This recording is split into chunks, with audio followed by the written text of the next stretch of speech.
Imagine a man who once slept in his beat-up old car, scraping together meals from whatever he could find, only to rise and build not one, but $2 billion empires that changed industries forever.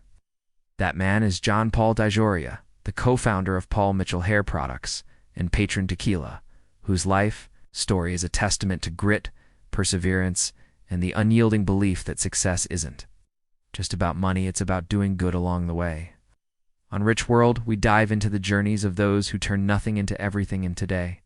We're unpacking how DeJoria went from the depths of poverty to the heights of unimaginable wealth, all while keeping his heart in the right place. Stick with us, because this isn't just a rags to riches tale. It's a blueprint for anyone chasing their dreams against all odds. John Paul DeJoria entered the world on April 13, 1944, in the bustling city of Los Angeles, California. Born to immigrant parents who had crossed oceans in search of a better life, his father was Italian, his mother Greek, but their American dream quickly unraveled. By the time John Paul was just 2 years old, his parents had divorced, leaving his mother to raise him and his older brother alone. Money was so tight that she couldn't afford to keep them full-time, so the boys spent their weekdays in a foster home in East Los Angeles, only reuniting with their mom on weekends. It was a harsh introduction to instability, but even then, young John Paul learned the value of family and resilience. At 9 years old, he stepped up in a way no child should have too. He started selling Christmas cards door to door and delivering newspapers, handing over most of his earnings to help put food on the table. They picture a skinny kid trudging through neighborhoods, knocking on doors with a smile, determined to make a difference. Those early hustles weren't just about survival. They planted the seeds of an entrepreneurial spirit that would define his life. As he grew into his teens, DeJoria navigated the rough streets of LA, briefly flirting with gang life, drawn in by the sense of belonging it offered. But a pivotal moment came from an unlikely source. His high school math teacher. She pulled him aside one day and delivered a stern warning that changed everything. "John Paul," she said, "if you keep hanging out with these guys, you'll end up in jail or dead before you're 21. Her words hit hard. He walked away from the gang, focusing instead on his education at John Marshall High School. After graduating, he enlisted in the United States Navy, serving 2 years aboard the USS Hornet. The military taught him discipline, structure, and the importance of teamwork lessons that would prove invaluable later. But when he returned to civilian life, the real struggles began. Jobs were scarce, and DeJoria bounced from one low-paying gig to another. He worked as a janitor at a dry cleaners, where his boss once praised him for being the best, most successful janitor in the world after finding no dust in the hidden corners. It was a small raise, just 25 cents an hour, but it reinforced a core belief. Success is about excelling at whatever you're redoing, even when no one's watching. The 1960s and 1970s were a whirlwind of odd jobs and hard knocks for DeJoria. He sold insurance, pumped gas, and even repaired bicycles to make ends meet. But his big break, or so he thought, came in the beauty industry. He landed an entry-level position at Redken Laboratories, a hair care company, where he quickly climbed the ranks to become a national manager. He learned the ins and outs of product formulation, sales, and distribution, yet his ethical stance clashed with the corporate world. When Redken pushed for animal testing, DeJoria refused, putting people and principles first. He was fired not once but from multiple roles in the industry, including at Firmadel. These setbacks could have broken anyone, but for DeJoria, they were fuel. At 22, he faced his first bout of homelessness. Fresh out of a failed marriage, his wife had taken their savings and left him with their young son and mounting bills. With no home and no car, he collected empty soda bottles from vacant lots, cashing them in for a few cents each to buy food. "We're the richest people in the world," his mother had once told him as a child, holding up 27 cents and emphasizing love and happiness over money. He clung to that memory, finding shelter with a biker friend named Lee Myers, who offered a room until he could get back on his feet. Undeterred, DeJoria dove into sales, spending 3.5 years peddling Collier's encyclopedias door-to-door on straight commission. No leads, no guarantees, just pure persistence. His training hammered home a vital lesson. The people that make it are the ones that don't give up. You must be just as enthusiastic on door number 101 as you were on the first.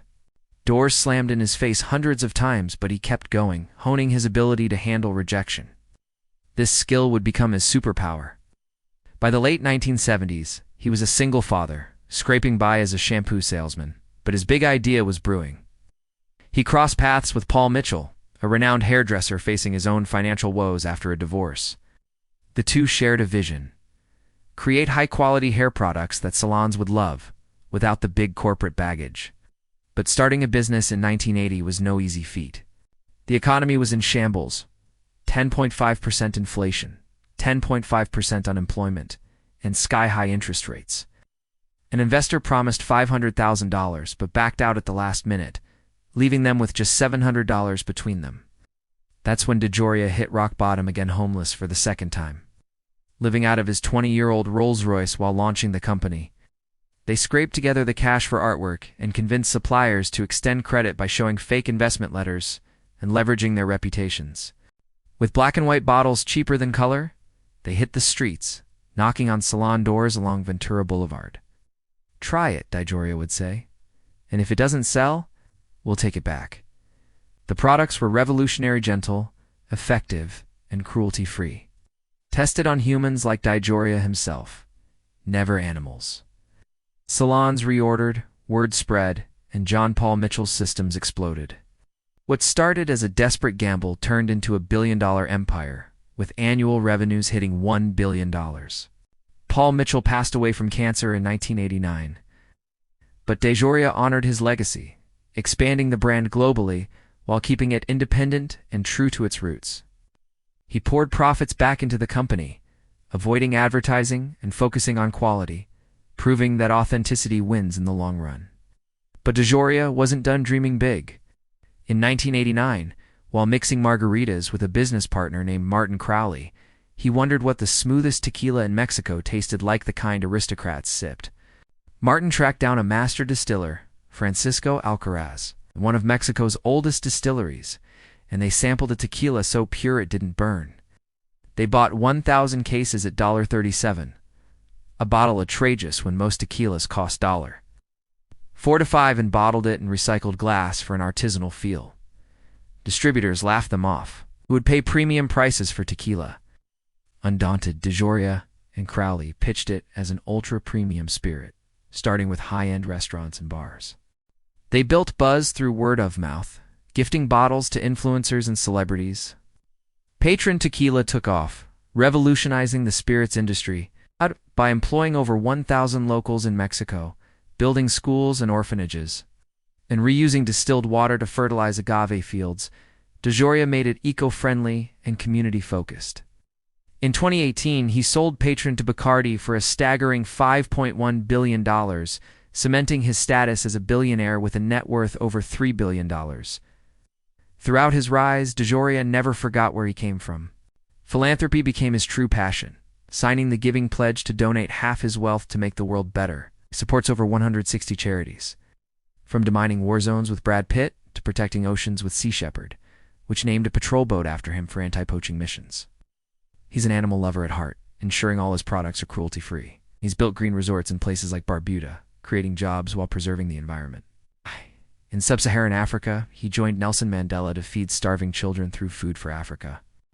His 2017 documentary, Good Fortune, narrated by Dan Aykroyd, captures this ethos, winning awards at Sundance for showing how he turned hardship into hope. DeJoria's philosophy is simple yet profound. Success unshared is failure.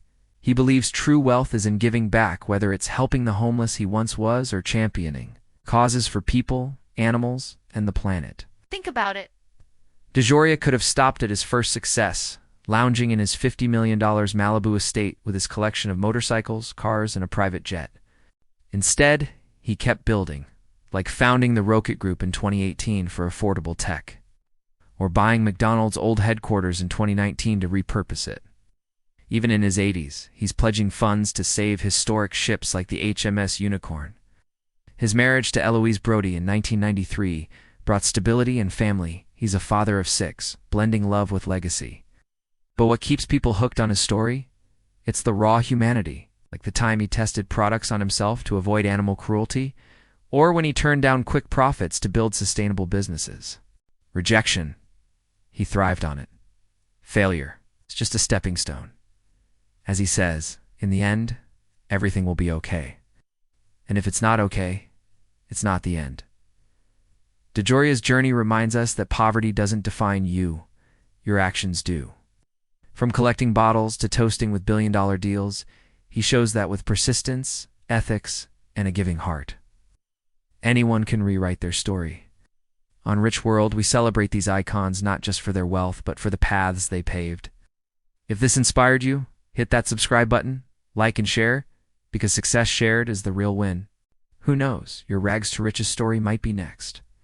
Thanks for watching till the end. Stay rich in spirit.